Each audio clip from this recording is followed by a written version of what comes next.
नमस्कार दोस्तों। मेरा नाम विशाल है और आप देख रहे हैं हमारी कास्ट डॉक्यूमेंट्री सीरीज का एक और महत्वपूर्ण। आज हम बात करेंगे भारतीय समाज के एक ऐसे कलंक को जिसने सदियों से लाखों लोगों के जीवन को प्रभावित किया।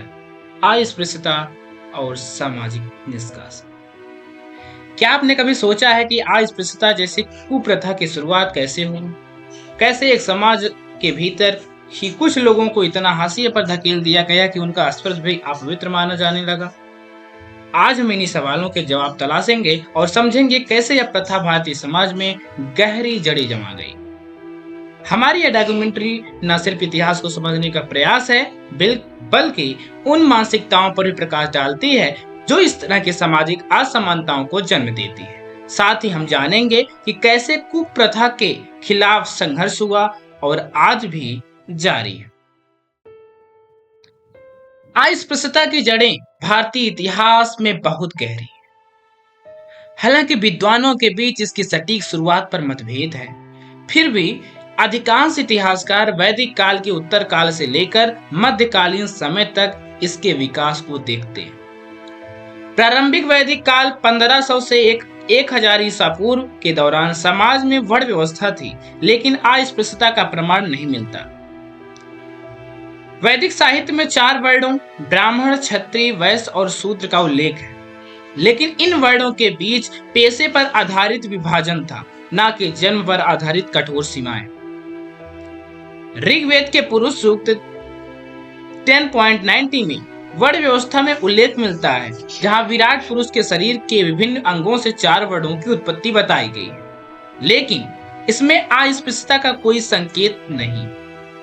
उत्तर वैदिक काल 1000 से 500 ईसा पूर्व में धीरे धीरे वर्ण व्यवस्था और कठोर होने लगी। इस दौरान कृषि आधारित समाज बना और भूमि स्वामित्व महत्वपूर्ण हो गया। बौद्ध धर्म और जैन ग्रंथों में भी तत्कालीन समाज में जाति व्यवस्था के गहरे प्रभाव का उल्लेख मिलता है। बुद्ध और महावीर जैसे धार्मिक सुधारकों ने इस व्यवस्था का विरोध किया और समानता का संदेश दिया। मौर्य काल 322 से 125 ईसा पूर्व में अशोक ने सामाजिक समानता के लिए प्रयास किया। उनके शिलालेखों में भी सभी मनुष्यों के प्रति करुण और समानता का संदेश मिलता है। लेकिन मौर्य समाज के पतन के बाद गुप्त काल 320 से 550 ईस्वी में वर्ण व्यवस्था के और कठोर हो गई। इस काल के दौरान मनुस्मृति जैसी धर्मशास्त्रों में जाति व्यवस्था के नियमों का विस्तृत रूप से निर्धारित किया गया।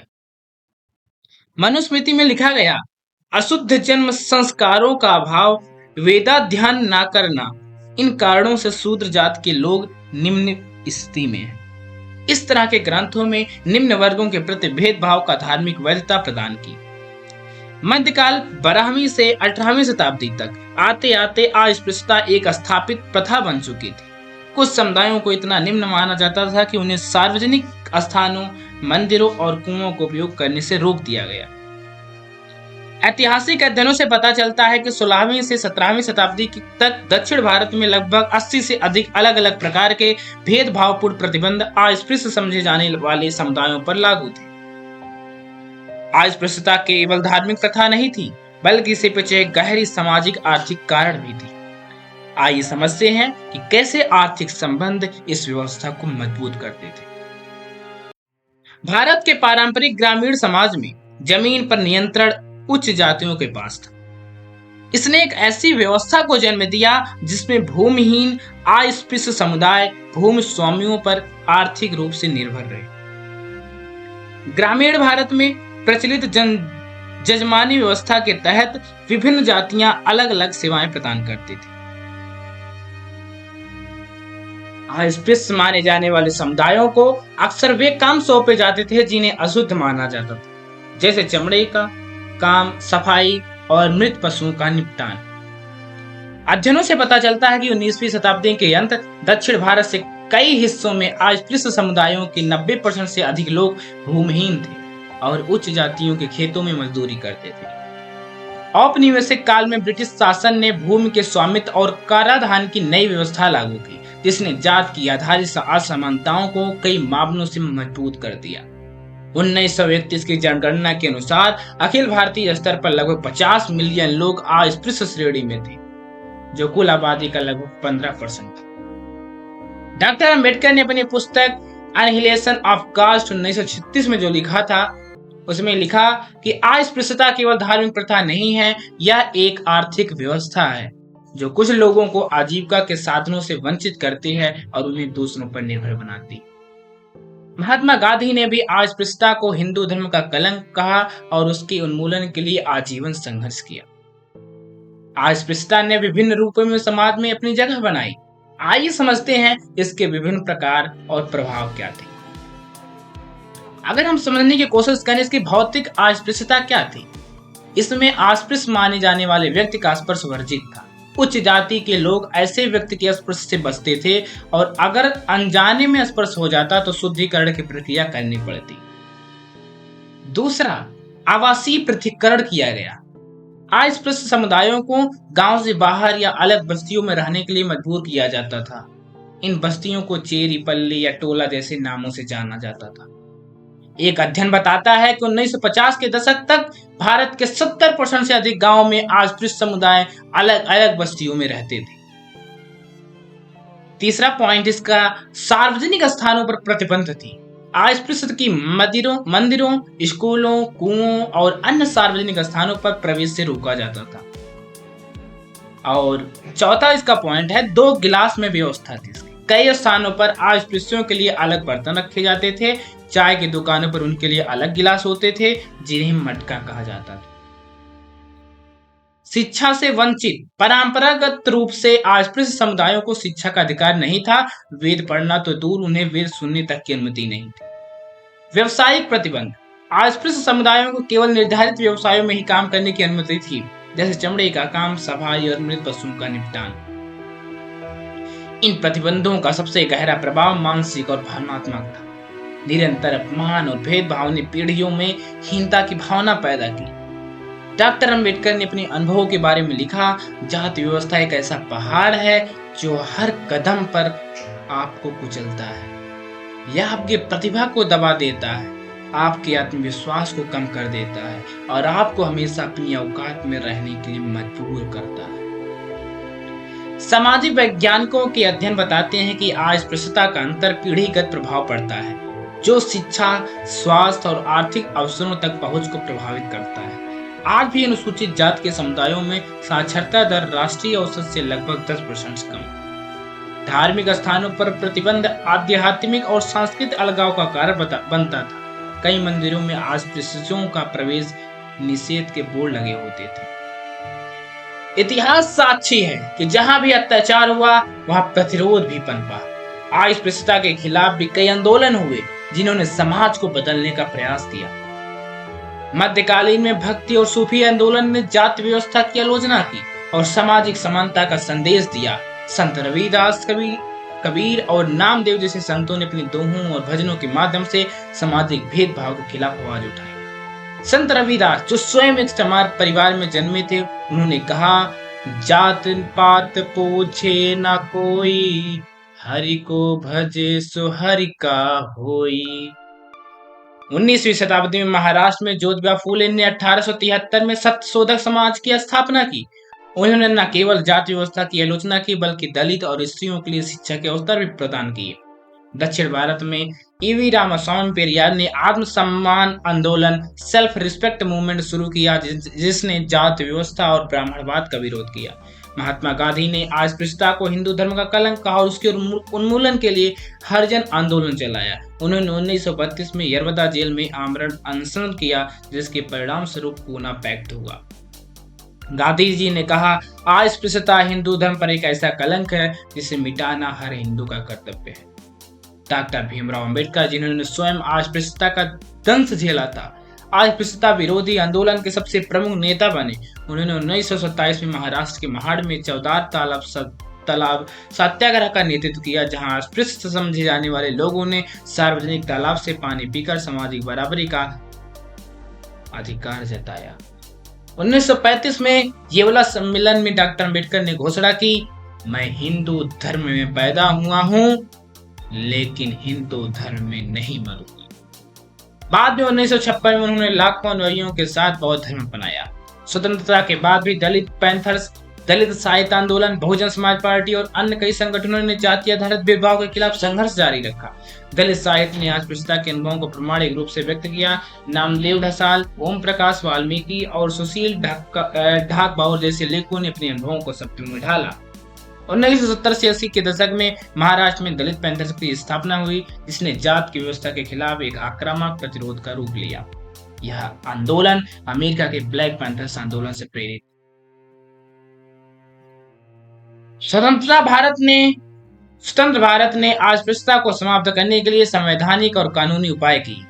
आइए देखें कैसे कानून के माध्यम से इस सदियों पुरानी कुप्रथा को खत्म करने का प्रयास किया गया।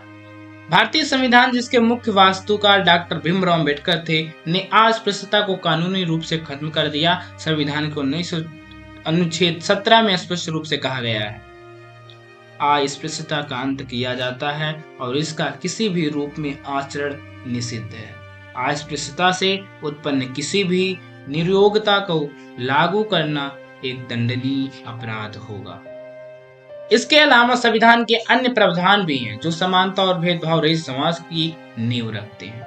अनुच्छेद 15 धर्म, जाति, लिंग या जन्म स्थान के आधार पर भेदभाव का निषेध। अनुच्छेद 16 सार्वजनिक नियुक्तियों में अवसर की समानता। अनुच्छेद 25 धर्म की स्वतंत्रता का अधिकार, जिसमें सभी हिंदुओं के लिए मंदिरों में प्रवेश का अधिकार शामिल है। 1955 में भारत सरकार ने नागरिक अधिकार संरक्षण अधिनियम पारित किया, जो अस्पृश्यता के व्यवहार को दंडनीय अपराध बनाता है। इस अधिनियम के अनुसार सार्वजनिक स्थानों, मंदिरों और जल स्रोतों तक समान पहुंच से वंचित करना दंडनीय अपराध है। दुकानों और रेस्तरां में सेवा देने से इनकार करना अवैध है। जाति के आधार पर व्यवसायिक प्रतिबंध लगाना गैर कानूनी है। इस अधिनियम के तहत दोषी पर पाए जाने पर 6 महीने तक की कैद और जुर्माने का प्रावधान है। सन 1989 में अनुसूचित जाति और अनुसूचित जनजाति अधिनियम पारित किया गया, जो दलित समुदायों के खिलाफ हिंसा और अत्याचारों से निपटने के लिए और अधिक कठोर प्रावधान करता है। इस अधिनियम के तहत दलितों के खिलाफ हिंसा, उत्पीड़न या अपमान के विशिष्ट अपराधों को सूचीबद्ध किया गया है। विशेष अदालतों की स्थापना का प्रावधान है। पीड़ितों के लिए मुआवजा का प्रावधान है। पुलिस अधिकारियों की जवाबदेही सुनिश्चित की गई है। भारत की आरक्षण नीति, जिसे अक्सर सकारात्मक कार्रवाई कहा जाता है, अनुसूचित जातियों और अन्य पिछड़े वर्गों के लिए शिक्षा और रोजगार में विशेष अवसर प्रदान करती है। संविधान के अनुच्छेद 15 और 14 के तहत सरकारी नौकरियों और शिक्षक संस्थानों में अनुसूचित जातियों के लिए आरक्षण का प्रावधान है। वर्तमान में केंद्र सरकार की नौकरियों में अनुसूचित जातियों के लिए 15% आरक्षण है, जबकि उच्च शिक्षण संस्थानों में इसी अनुपात में सीटें आरक्षित हैं। भारतीय न्यायपालिका, विशेष रूप से सर्वोच्च न्यायालय, ने भी अस्पृश्यता के उन्मूलन और दलित अधिकारों की रक्षा में महत्वपूर्ण भूमिका निभाई है। इंदिरा साहनी बनाम भारत संघ 1952 और एम नागराज बनाम भारत संघ 2006 जैसे महत्वपूर्ण फैसलों ने आरक्षण नीति को बरकरार रखा और इसके औचित्य को पुष्ट किया। संवैधानिक प्रावधानों और कानूनी उपायों के बावजूद आज भी भारतीय समाज में अस्पृश्यता के अवशेष मौजूद हैं। हालांकि खुले रूप में अस्पृश्यता अब भी दुर्लभ है, लेकिन इसके सूक्ष्म रूप अब भी मौजूद है। राष्ट्रीय अपराध रिकॉर्ड ब्यूरो (NCRB) के आंकड़े बताते हैं कि 2020 में अनुसूचित जाति के खिलाफ 50,291 अपराध दर्ज किए गए थे, जो 2019 से 9.4% अधिक थे। एक अध्ययन के अनुसार ग्रामीण भारत के लगभग 27% गांवों में भी अभी अलग अलग जातियां बस्तियां हैं, जहां दलित समुदाय गांव से अलग रहते हैं। शहरी क्षेत्रों में भी आवास में भेदभाव की घटनाएं देखी जाती हैं। कई शहरों में दलितों के किराए पर घर देने से इनकार किया जाता है या उन्हें अधिक किराया देना पड़ता है। आर्थिक समानता भी एक बड़ी चुनौती है। National sample survey organisation (NSSO) के 2018 के आंकड़ों के अनुसार अनुसूचित जाति के परिवारों की औसत आयु अन्य समुदायों की तुलना में लगभग 40% कम है। शिक्षा के क्षेत्र में भी असमानता देखी जाती है। 2011 की जनगणना के अनुसार अनुसूचित जाति की साक्षरता दर 66.1% थी, जो राष्ट्रीय औसत 74.04% से कम है। मैनुअल स्क्वैजिंग जैसी अमानवीय प्रथाएं, जिन्हें कानूनी रूप से प्रतिबंधित किया गया है, अब भी कुछ हिस्सों में जारी है। 2021 के एक सरकारी आंकड़े के अनुसार भारत में अब भी लगभग 58,000 लोग इस काम में लगे हुए हैं, दलितों पर अत्याचार की घटनाएं अब भी देश के विभिन्न हिस्सों में सामने आती रहती हैं। हाथरस 2020, उन्नाव 2018 और रोहित वेमुला प्रकरण 2016 जैसी घटनाओं ने देश को झकझोर कर रख दिया। हालांकि सकारात्मक बदलाव भी दिखाई दे रहे हैं। शिक्षा और आर्थिक विकास के साथ दलित समुदाय में आत्मसम्मान और जागरूकता बढ़ी है। राजनीति, व्यापार, शिक्षा, कला और संस्कृति के क्षेत्रों में कई दलित नेताओं और व्यक्तियों ने अपनी पहचान बनाई है। एक अध्ययन के अनुसार पिछले 2 दशकों में दलित उद्यमियों की संख्या में 10 गुना वृद्धि हुई है। Dalit chamber of commerce and industry जैसे संगठन दलित उद्यमिता को बढ़ावा दे रहे हैं। अस्पृश्यता और जाति आधारित भेदभाव से पूरी तरह मुक्त समाज का एक निर्माण एक सतत प्रक्रिया है। आइए देखें कि इस दिशा में क्या कदम उठाए जा सकते हैं। शिक्षा जाति आधारित पूर्वाग्रहों को समाप्त करने का सबसे प्रभावी माध्यम है। स्कूल पाठ्यक्रम में समानता, भाईचारे और सामाजिक न्याय के मूल्यों को शामिल करना चाहिए। डॉक्टर अंबेडकर का कहना था, शिक्षा वह हथियार है जिसके द्वारा आप दुनिया को बदल सकते हैं। मौजूदा कानूनों को सख्ती से पालन करना सुनिश्चित करना आवश्यक है। पुलिस और न्यायिक प्रणाली में जाति संवेदनशीलता बढ़ानी होगी ताकि पीड़ितों को त्वरित न्याय मिल सके। विशेष अदालतों की संख्या बढ़ाने और अत्याचार मामलों में त्वरित सुनिश्चित करने की आवश्यकता है। आर्थिक सशक्तिकरण सामाजिक परिवर्तन के एक प्रमुख चालक है। दलित उद्यमिता को प्रोत्साहित करना, कौशल विकास कार्यक्रमों और रोजगार के अवसरों को बढ़ाने की आवश्यकता है। Dalit chamber of commerce and industry DICCI के संस्थापक मिलिंद कामले का कहना है, दलित समुदाय को दया नहीं अवसर चाहिए। मीडिया, फिल्मों और साहित्य में दलित समुदायों का सकारात्मक और यथार्थवादी प्रतिनिधित्व आवश्यक है। दलित साहित्य और कला को मुख्य धारा में लाने से सामाजिक परिवर्तन में मदद मिलेगी। दलित साहित्य, फिल्में और कला न केवल दलित अनुभवों को व्यक्त करती है बल्कि समाज को संवेदनशील भी बनाती है। विभिन्न जातियों के बीच संवाद और मेल जोल को प्रोत्साहित करना चाहिए। सामाजिक कार्यक्रमों, सांस्कृतिक आयोजनों और सामुदायिक पहलों के माध्यम से अंतरजातीय बाधाओं को तोड़ा जा सकता है।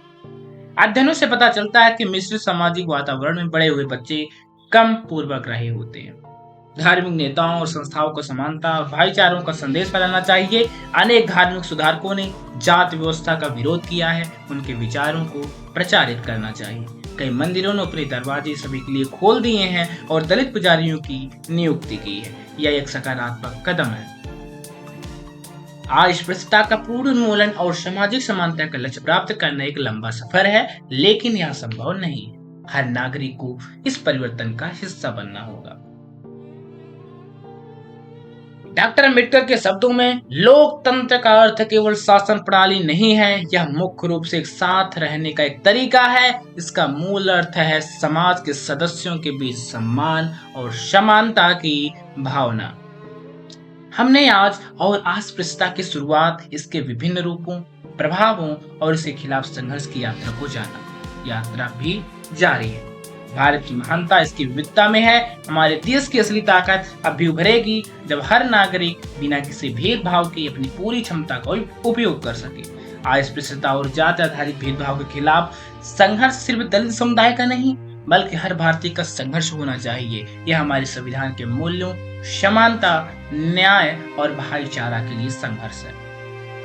मैं विशाल इस डॉक्यूमेंट्री के माध्यम से आपके सामने न केवल एक इतिहास बल्कि एक आशा की किरण लेकर आया हूँ। आइए हम सब मिलकर एक ऐसे भारत का निर्माण करें जहाँ हर व्यक्ति का सम्मान उसका जाति से नहीं बल्कि उसके कर्म और चरित्र से। डॉक्टर अंबेडकर ने कहा था, मैं उस दिन के लिए काम करूंगा जब भारत का हर व्यक्ति गर्व से कह सकेगा, मैं भारतीय हूँ और मेरे लिए यही पर्याप्त है। आज हमारा लक्ष्य होना चाहिए कि हम न केवल कानूनी तौर पर बल्कि मानसिक और सामाजिक रूप से भी अस्पृश्यता को मिटा दें। यह हमारा संवैधानिक कर्तव्य भी है और नैतिक जिम्मेदारी भी। मुझे उम्मीद है कि यह डॉक्यूमेंट्री आपको प्रेरित करेगी और समाज में सकारात्मक बदलाव लाने में मदद करेगी। अगली कड़ी में हम बात करेंगे जाति आधारित आंदोलनों और सामाजिक परिवर्तन की। तब तक के लिए नमस्कार दोस्तों। जय हिंद, जय भारत।